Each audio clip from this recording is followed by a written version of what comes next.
بخاری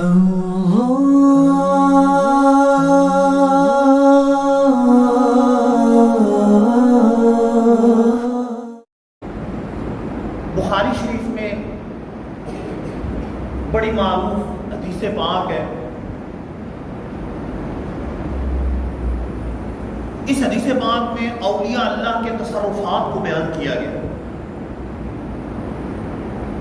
یہ حدیث قدسی ہے.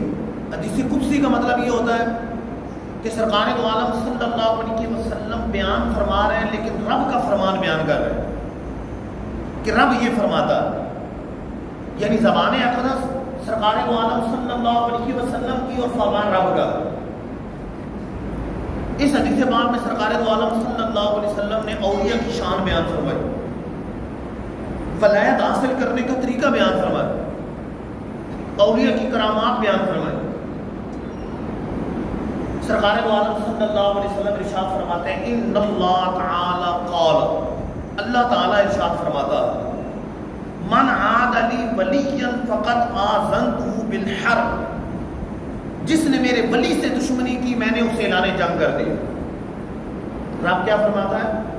جس نے میرے ولی سے دشمنی کی میں نے اسے اعلان جنگ کر دیا.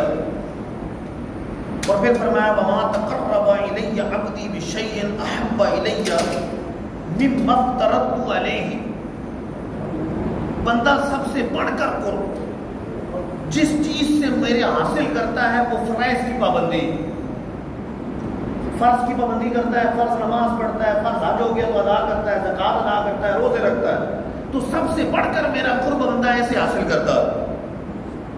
اور پھر فرمایا وما یزال عبدی یتقرب الی بالنوافل حتی احبہ, پھر بندہ نوافل پڑھتا رہتا ہے, نفلی عبادات کرتا رہتا ہے, یعنی مستحبات پہ عمل کرتا ہے, یہاں تک کہ میں اسے اپنا محبوب بندہ بنا لیتا ہوں.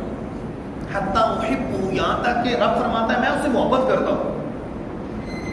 اور پھر جب میں اسے محبت کرتا ہوں فاذا احببتہ, تو پھر کیا ہوتا ہے؟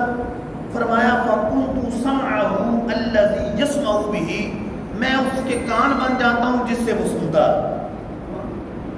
یعنی اس کی قوت سماعت کو اتنی قوت دے دیتا ہوں, اتنی طاقت دے دیتا ہوں کہ وہ دور و نزدیک کی چھوٹی سے چھوٹی آواز بھی سن لیتا ہے.